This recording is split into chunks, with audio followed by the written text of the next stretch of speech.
The movement is the same as it was 58 years ago with the Reverend Martin Luther King Jr., and so is the message.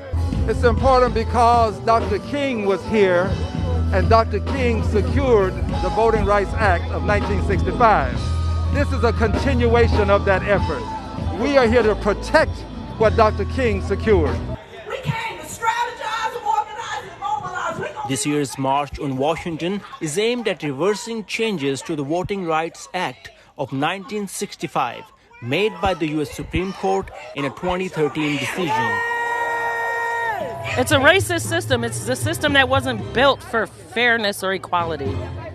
So our votes matter. With gerrymandering and voter suppression and the different things that a certain party is doing to keep people from being able to vote easily, they're stripping American citizens from a basic right. This year, several Republican-controlled state legislators have passed bills that tighten the rules around casting ballots and running elections. Supporters of the new laws say they are necessary to prevent election fraud, and that the John R. Lewis Advancement Act of 2021, which would restore elements of the Voting Rights Act of 1965 and recently passed the U.S. House, is unnecessary.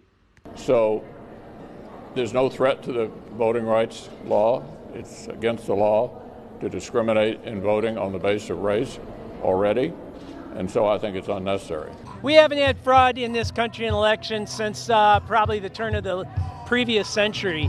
The last election, there was almost zero voter fraud. This is just an excuse to take away our right to vote. Protesters here were pushing for several new laws that they say will help protect voters' access to ballots.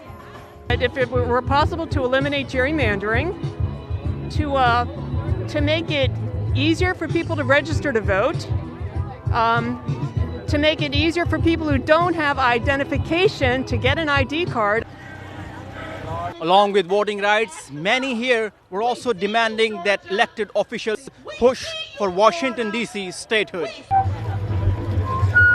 140 organizations organized this march, during which Member of Congress, along with Martin Luther King III, vowed to protect democracy, make D.C. a state, and ensure fair and easy access to the ballot box.